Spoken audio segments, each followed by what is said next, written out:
Hello everyone, Pataliputra study express YouTube channel में आपका स्वागत है। और आज मैं बहुत ज़बरदस्त टॉपिक लेकर उपस्थित हूँ, जो कि है कुल गुणनखंडों की संख्या ज्ञात करना। कुल गुणनखंडों की संख्या ज्ञात करना।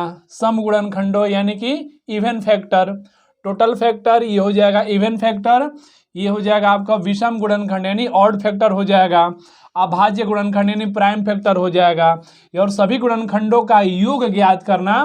इन सभी टॉपिक से रिलेटेड प्रश्नों पर मैं चर्चा करूंगा, और वो सभी प्रश्न एग्जाम में पूछे गए प्रश्न हैं। दोस्तों, जब से ऑनलाइन एग्जाम प्रचलन में आया है, जब से ऑनलाइन एग्जाम, तब से इस टाइप का प्रश्न करीब करीब सारे शिफ्ट में पूछे जा रहे हैं। तो देखते हैं, प्रश्न नंबर फर्स्ट में दिया गया है कि कुल गुणनखंडों की संख्या यानी कि नंबर ऑफ फैक्टर निकालना है। किसका? तो 240 के गुणनखंडों की संख्या हमको निकालना है। तो पहले 240 को हम पहले फैक्टर करते हैं। इसका ये 2 से होगा 120 हो जाएगा,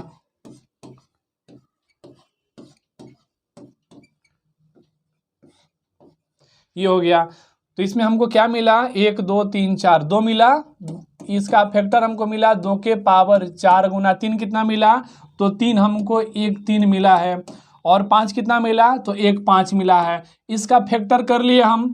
अब टोटल हमको फैक्टर का संख्या निकालना है।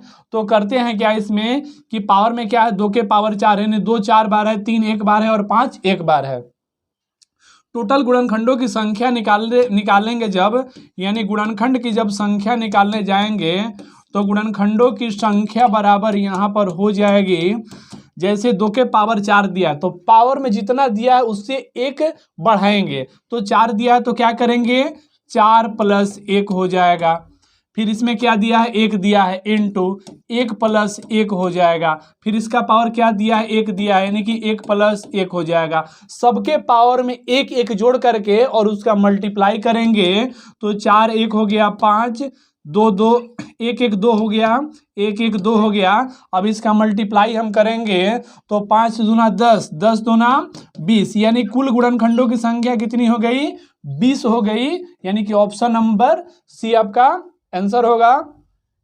इस रूप में कुल गुणनखंडों की संख्या हम इस प्रकार निकालेंगे। अगले प्रश्न में देखते हैं, दिया गया है कि 500 के कुल गुणनखंडों की संख्या ज्ञात करें। यानी कि 500 है, संख्या 500 दे दिया गया, तो पहले इसका फैक्टर निकाल लिया जाए। 2 से करेंगे तो 250 हो जाएगा, 125 हो गया, फिर ये 5 से हो जाएगा 25, 5 से फिर 5 बार में हो गया। यानी कि यहाँ पर इसका गुणनखंड हमको क्या मिला? इसका फैक्टर मिला 2 के पावर 2 इंटू 5 के पावर 3 मिल गया, 5 के पावर 3 मिल गया। कुल गुणनखंडों की संख्या निकालना है, यानी गुणनखंड की कुल संख्या, गुणनखंडों की संख्या हमको निकालना है। तो पहले प्रश्न में आपको मैं बता चुका हूं कि पावर में क्या करेंगे? पावर में 1 जोड़ेंगे। तो पावर में यहाँ पर क्या है? 2 है, यानी कि 2 + 1 हो गया। पावर में क्या है? यहाँ पर 3 है, तो 3 + 1 हो जाएगा। और ये कितना हो गया? 2 1 3 हो गया, 3 1 4 हो गया, यानी कि 4 3 12, यानी कि टोटल नंबर ऑफ फैक्टर कितना हो गया? 12 हो गया। तो ये था मेरा कुल गुणनखंडों की संख्या। आगे बढ़ेंगे तो आगे आपको मिल रहा है कि सम गुणनखंडों की संख्या यानी नंबर ऑफ इवन फैक्टर। यहाँ हमको इवन फैक्टर निकालना है। थोड़ा सा इसमें बदलाव देखेंगे हम। तो पहले 24 को फैक्टर करते हैं, 24 का फैक्टर हम निकालते हैं। चलिए 24 का फैक्टर कर लिए तो इसका हमको मिल गया, यानी 2 3 बार मिला है, 2 3 बार मिला है, और फिर क्या मिला है? 3 1 बार मिला है। हमको यहाँ पर निकालना क्या है? सम गुणनखंड निकालना है। सम गुणनखंडों की संख्या निकालना है। सम गुणनखंडों की संख्या निकालना है तो हमेशा ध्यान रखेंगे, जब सम गुणनखंड का संख्या निकालने के लिए दिया रहेगा तो जो सम संख्या वाला बेस का जो पावर रहेगा उसको हम स्थिर रखेंगे। यानी ये 3 है तो ये 3 ही रहेगा। जब सम गुणनखंड की बात किया जाए तो सम संख्या जिसका बेस होगा उसके पावर को हम कांस्टेंट यानी स्थिर रखेंगे, ज्यों का त्यों रहेगा। और विषम वाला में क्या करेंगे? 1 जोड़ देंगे। तो ये 1 है तो 1 + 1 कितना हो जाएगा? 2, यानी टोटल इवन फैक्टर का संख्या कितना हो जाएगा? इवन फैक्टर का संख्या 6 हो जाएगा। इस रूप में हम सम गुणनखंड निकालते हैं। सम गुणनखंड में एक ही चीज ध्यान देना है कि जो जिसका बेस सम संख्या होगा उसके पावर को ज्यों का त्यों लिखेंगे और विषम वाला पावर में 1 जोड़ के मल्टीप्लाई करेंगे, हमको यहां से इवन फैक्टर मिल जाएगा। आगे देखा जाए, एक और सम गुणनखंड निकालने के लिए दे दिया, तो 180 का पहले फैक्टर कर लेंगे। फैक्टर करेंगे, ये हो गया आपका 45, ये फिर यहाँ से 3 बार में 3 से ये 3 से 15 हो गया, 3 से ये 5 हो गया।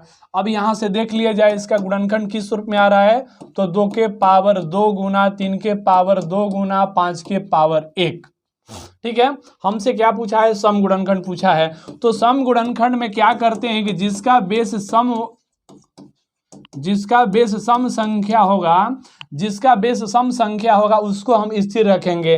तो इसका बेस सम संख्या है, इसको स्थिर रखेंगे। चलिए 2 रखेंगे। विषम वाला पावर में 1 जोड़ेंगे तो 2 है 1 3 हो जाएगा। इसका पावर 1 है, 1 जोड़ेंगे तो ये 2 हो जाएगा। अब इसका मल्टीप्लाई करेंगे, 2 3 6, 6 दूना 12, यानी टोटल सम गुणनखंड कितना हो गया, 12 हो गया। ऑप्शन नंबर 1 आपका राइट आंसर हो गया। अगला प्रश्न में चलते हैं। यहां पर ध्यान देंगे, यहां पर विषम गुणनखंड यानी कि नंबर ऑफ ऑड फैक्टर मिल गया। पहले हम देखे टोटल गुणनखंड यानी कि टोटल फैक्टर देखे, इवन फैक्टर देखे। अब यहाँ पर हमको ऑड फैक्टर मिल रहा है। तो ऑड फैक्टर में सबसे पहले क्या करेंगे, दी हुई संख्या का गुणनखंड करेंगे। तो चलिए 40 का गुणनखंड कर लेते हैं। तो 40 का गुणनखंड हमारा इस रूप में होगा, 40 का गुणनखंड हमारा इस रूप में हो गया, यानी कि 2 के पावर 3 गुना 5 के पावर 1 हो गया। हमसे यहाँ पर पूछा क्या गया है कि विषम गुणनखंड की संख्या निकालना है। क्या पूछा गया है कि विषम गुणनखंड का टोटल संख्या निकालना है। तो सम गुणनखंड में क्या करते थे कि जो सम का पावर है उसको हम स्थिर रखते थे और विषम वाला में 1 जोड़ करके मल्टीप्लाई करके टोटल संख्या निकाल लेते थे। लेकिन यहाँ पर हम क्या करेंगे कि जब विषम गुणनखंड पूछा है तो इसमें सम गुणनखंड मेरा क्या होगा, जो सम गुणनखंड होगा वो लुप्त हो जाएगा, यानी सम गुणनखंड से मेरा कोई रिलेशन नहीं रहेगा। अब सिर्फ विषम गुणनखंड से ही हमारा रिलेशन बना रहेगा। तो विषम क्या है, 1 है, 5 के पावर 1 है, यानी कि 1 + 1 करेंगे तो विषम गुणनखंड की संख्या कितनी हो गई, 2 हो गई। विषम गुणनखंड की संख्या 2 हो गई। विषम गुणनखंड में सम वाले को हम छिपा देंगे और विषम संख्या जो भी रहेगा उसके पावर में 1 जोड़ करके मल्टीप्लाई करेंगे और उसका जो वैल्यू होगा आंसर होगा। हाँ, अगला प्रश्न में चलते हैं। टाइपिंग वाले का मनमानी देखा जाए, कभी इधर कभी उधर। अरेंजमेंट मैनेजमेंट पर थोड़ा सा ध्यान दीजिए। तो 180 मेरा संख्या है, 180 का पहले फैक्टर करेंगे क्योंकि यहाँ पर हमसे क्या पूछा गया है, ऑड फैक्टर पूछा गया है। तो पहले उसका हम फैक्टर निकाल लेते हैं। 2 से 90 हो गया, 2 से 45 हो गया, 3 से ये 15 हो जाएगा, फिर 3 से 5 मिल गया। यानी कि यहाँ पर मेरा फैक्टर इस रूप में किया गया कि 2 के पावर 2 2 बार है, चलिए 3 भी 2 बार है और 5 है। यहाँ पर हम क्या करते हैं कि 180 के विषम गुणनखंडों की संख्या हमको निकालना है। तो विषम गुणनखंड जब निकालना रहेगा तो क्या करेंगे, विषम गुणनखंड निकालते समय हम ध्यान रखेंगे कि जो पावर रहेगा, सम जो बेस रहेगा वो छुप जाएगा और यहाँ पर जो विषम वाला रहेगा सबके पावर में 1 जोड़ेंगे, यानी कि 2 + 1 इंटू इसका पावर क्या है 1, यानी कि 1 + 1 तो 2 1 कितना हो गया 3, 1 1 कितना हो गया 2। टोटल फैक्टर की संख्या कितनी हो गई, तो टोटल 6 फैक्टर हो गया। इस रूप में मेरा सम गुणनखंड और विषम गुणनखंड ऑनलाइन एग्जामिनेशन में करीब करीब सारे शिफ्ट में इससे एक प्रश्न जरूर पूछे गए हैं, ध्यान देना होगा इसको। हाँ, यहाँ पर ध्यान देंगे प्राइम फैक्टर यानी कि अभाज्य गुणनखंड की संख्या, नंबर ऑफ प्राइम फैक्टर यहाँ पर आपको मिल रहा है। तो प्राइम फैक्टर देखा जाए, सबसे पहले दी हुई संख्या का हम फैक्टर निकालते हैं। फैक्टर इसका निकालते हैं तो 2 से हो गया ये 36, 2 से हो जाएगा 18, 2 से हो गया 9, फिर ये 3 आ गया और ये 3 हो गया। यानी कि इसका फैक्टर किस रूप में आ गया, 2 3 बार है तो 2 के पावर 3 हो गया। और क्या है 3 2 बार है, यानी 3 के पावर 2 हो गया। यहाँ से हमको प्राइम फैक्टर पूछा गया है, यानी कि प्राइम फैक्टर कुल कितनी है, यानी कि अभाज्य गुणनखंड की संख्या पूछी गई है। क्या पूछा गया है, अभाज्य गुणनखंड का संख्या पूछा गया है। तो अभाज्य गुणनखंड, तो अभाज्य संख्या वैसी संख्या होती है जो एक से और अपने आप से कटे, बाकी किसी संख्या से नहीं कटे, वो आपका अभाज्य संख्या होता है। तो 2 मेरा अभाज्य संख्या, 2 कितना बार लिखा गया है, 2 के पावर 3, यानी 3 बार लिखा हुआ है। तो चलिए 3 हो गया। 3 मेरा अभाज्य संख्या कितना बार लिखा गया है, 2 बार लिखा गया है। तो 3 + 2 बराबर मेरा अभाज्य गुणनखंड कितना हो गया, 5 हो गया। ऑप्शन नंबर 2 आपका राइट आंसर होगा। अगला प्रश्न में चलते हैं। दिया गया है कि 540 के अभाज्य गुणनखंड। तो अभाज्य गुणनखंड बहुत नॉर्मल कंडीशन में रहता है, इसका फैक्टर करते हैं।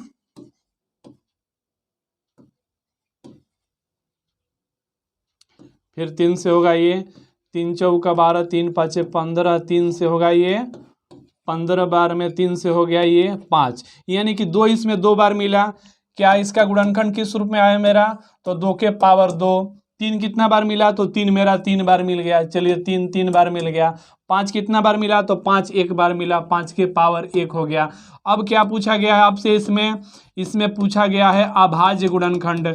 अभाज्य गुणनखंड पूछा गया है, तो अभाज्य गुणनखंड का संख्या निकाल लिया जाए। और आगे अभी बहुत इंपॉर्टेंट पार्ट्स छुपा करके रखे हैं। इसमें देखा जाए अभाज्य गुणनखंड, तो 2 2 बार है, चलिए 2 हो गया। 3 कितना बार है, 3 बार है, यहाँ पर 3 हो गया। 5 1 बार है, 1 बार हो गया। कितना हो गया, 2 2 3 5 1 6, यानी टोटल अभाज्य गुणनखंड की संख्या कितनी हो गई, 6 हो गई। ऑप्शन नंबर 2 आपका राइट आंसर होगा। अगला प्रश्न में चलते हैं। दिया गया है 84 के पावर 143 के परिणाम में कितने अभाज्य गुणनखंड हैं। तो 84 का पहले हम फैक्टर करते हैं। 84 का फैक्टर किया जाए तो हो गया 42, 2 से हो गया ये 21, 3 से हो गया ये 7 हो गया। यानी कि 84 का फैक्टर हमारा किस रूप में मिला, तो 2 के पावर 2 इंटू 3 के पावर 1 इंटू 7 के पावर 1 के पावर कितना दिया है, 143 दिया गया है। ठीक है, यहाँ से हमको इसका पूरा प्राइम फैक्टर निकालना है। तो ये कितना है, 2 गो यहाँ पर है, 1 यहाँ पर है, 1 यहाँ पर है, 2 1 3 है, 1 4, टोटल कितना पावर है, 4 पावर है। तो सबके पावर में हम 143 से मल्टीप्लाई करेंगे तो ये हो जाएगा 143 गुना 4 बराबर 4 3 12 का 2 1 4 4 का 16 1 17 का 7 4 1 5, यानी कि 572 टोटल प्राइम फैक्टर होंगे। आगे चलते हैं। बहुत ही इम्पोर्टेंट क्वेश्चन है जो कि अभी हाल फिलहाल के एग्जाम में ये बहुत बार रिपीट किया हुआ प्रश्न है। यहाँ पर ध्यान दिया जाए, संख्या 100 के सभी गुणनखंडों का योगफल क्या होगा, यानी कि टोटल, यानी sum addition of all factor, sum addition of, यानी कि total sum of all factor निकालना है, यानी सभी गुणनखंडों का यहाँ योगफल निकालना है। तो पहले इसका हम फैक्टर करते हैं, 100 का फैक्टर करते हैं। तो 100 का फैक्टर, 100 का फैक्टर हमको क्या मिल गया, चलिए 100 का फैक्टर आपको मिल चुका है 2 के पावर 2 गुना 5 के पावर 2, ये फैक्टर मिल चुका है। अब यहाँ पर ध्यान दिया जाए, जब गुणनखंडों का जब योगफल पूछा जाएगा तो 2 के पावर 2 है, पावर में 1 बढ़ाएंगे, क्या करेंगे, पावर को 1 बढ़ा करके -1 करेंगे, और नीचे में क्या है मेरा 2 -1 हो जाएगा। क्लियर है, पावर में क्या करेंगे, पावर में 1 बढ़ा के -1 करेंगे, और नीचे में बेस में से 1 घटा देंगे। पावर में 1 बढ़ाएंगे, -1 करेंगे, और नीचे क्या करेंगे, बेस में से 1 घटा देंगे। इसका कैलकुलेशन करेंगे, जो वैल्यू होगा आपका टोटल क्या हो जाएगा, सम ऑफ ऑल फैक्टर निकल जाएगा। तो 2 के पावर 3, यानी कि 8 में से 1 घटाएंगे, चलिए यहाँ 7 हो गया, 2 में से 1 घट गया, 1 हो गया, इंटू 5 के पावर 3 कितना हो गया, तो 5 5 25 थी, 125 में से जब 1 घटाइएगा तो 124 हो गया, और 5 में से 1 घटेगा, यहाँ भी 4 हो चुका है, 4 से 1 घटेगा, 4 3 12, 4 एकम 4, 7 से इसमें जब मल्टीप्लाई कीजिएगा तो 7 में 31 से मल्टीप्लाई करेंगे तो 7 एकम 7 17 का 21 हो गया, यानी कि टोटल कितना यहाँ मिल चुका है गुणनखंडों का योगफल 217। चाहे कोई भी संख्या का गुणनखंडों का जब योगफल पूछा जाए तो उसका कंडीशन इस रूप में ही कीजिए। टोटल इसका क्या होगा, टोटल ऑल फैक्टर का यहाँ पर योगफल मिल जाएगा। चलिए आगे बढ़ेंगे। 240 के सभी गुणनखंडों का योगफल निकालना है। तो 240 का पहले गुणनखंड निकाल लिया जाए। ये हो जाएगा 2 एकम n 120 हो गया, 2 से किए 60 हो गया, 2 से किए 30 हो गया, 2 से किए 15 हो गया, 3 से 5 हो गया। ये यानी कि 2 कितना बार मिल चुका है, यहाँ पर 2 मेरा 4 बार मिल चुका है, और 3 1 बार मिल चुका है, 3 5 भी 1 बार मिल चुका है। क्लियर है। हमको यहाँ पर क्या करना है, गुणनखंडों का योग निकालना है।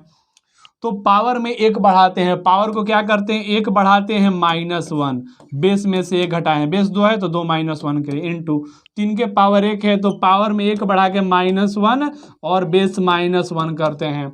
पावर में 1 बढ़ा के -1 और बेस -1 करते हैं। कैलकुलेशन करेंगे तो 2 के पावर 5 यानी 32 हो जाएगा। 32 में से 1 घटाएंगे 31/1 गुना, ये हो जाएगा 3 3 का 9 में से 1 घटाएंगे 8/2 हो जाएगा गुना, ये 5 के पावर 2 यानी 25 में से 1 घटाएंगे 24/4 हो जाएगा। 4 छके 24, 2 चौका 8 हो जाएगा, 6 चौका 24 में हम क्या करेंगे 31 में 24 से हम मल्टीप्लाई करते हैं तो 24 एकम 24 का 4 2 24 दिया 72, 72 2 74 हो गया। यानी कि टोटल यहाँ पर कितना मिल चुका है 744 यानी कि ऑप्शन नंबर 2 आपका राइट आंसर होगा। तो ये मेरा छोटा सा प्रयास आपको कैसा लगा कमेंट बॉक्स में जरूर बताएं, और ये बहुत ही इंपॉर्टेंट पार्ट्स है, उन विद्यार्थियों तक शेयर जरूर करें जो कॉम्पिटिटिव एग्जाम का तैयारी करते हों। बहुत बहुत धन्यवाद, मिलते हैं फिर अगले वीडियो में।